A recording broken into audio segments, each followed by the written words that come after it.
సభాధ్యక్షులు, ఈ మనుగురు రెడ్డి సంఘ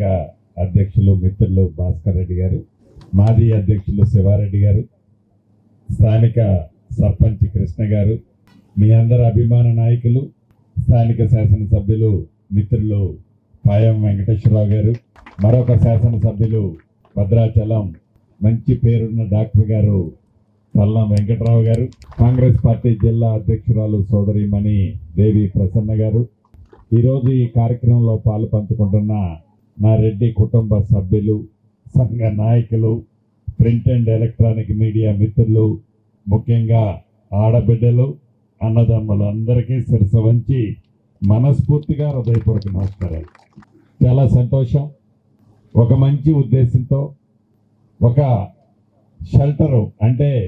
ఎవరికైనా కష్టంలో ఉన్నాము, ఇబ్బందుల్లో ఉన్నాము, ఒక భరోసా ఇవ్వగలుగుతామని ఒక సిగ్నల్ ఇవ్వటానికి ఒక మంచి ఆలోచనతో మీరు ఈరోజు ఏదైతే మనుగూరు పట్టణంలో ఒక అద్భుతమైన సుమారు ఒక 3-3.5 ఎకరాల్లో అద్భుతమైన ఫంక్షనాలతో పాటు భవిష్యత్తులో అనేక ప్రణాళికలతో మీరు ఈనాడు ఇక్కడ నా చేతుల మీదుగా శంకుస్థాపన చేయించారు. తప్పకుండా ఆ భగవంతుడి దీవెనలు, ఆశీస్సులతో, మీ అందరి కష్టంతో, మీ అందరి సహకారంతో మనందరం కలిసి ఈ రెడ్డి భవనాన్ని వీలైనంత తొందరగా పూర్తి చేసే దాంట్లో మీ సీనన్నగా ఎప్పుడూ మీకు అండదండలుగా ఉంటారని మనస్ఫూర్తిగా సంఘ ప్రతినిధులకి, అధ్యక్షులతో పాటు ఇక్కడున్న నా కుటుంబ సభ్యులందరికీ మరొక్కసారి పేరు పేరున అభినందనలు, కృతజ్ఞతలు తెలియజేస్తూ, భవిష్యత్తులో రెడ్డి అంటేనే ఒక భరోసా, భద్రత, సామాన్యుడికి కూడా ఇచ్చే సామాజిక వర్గం.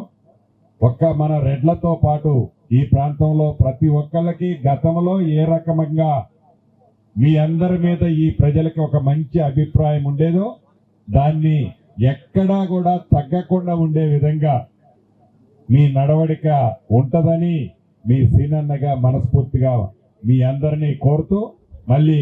కేబినెట్ టైం అవుతుంది, పాయం గారు ఈ ప్రాంతానికి వస్తే అంత తొందరగా వదిలిపెట్టడు, చాలా ప్రోగ్రాంలు పెట్టుకుంటాడు. కాబట్టి మరొకసారి దీంట్లో కష్టపడ్డ, సహకరించిన ప్రతి ఒక్క నా కుటుంబ సభ్యుడికి పేరు పేరున అభినందనలు, కృతజ్ఞతలు తెలుపుతూ మీ అందరి దగ్గర సెలవు తీసుకుంటున్నాను.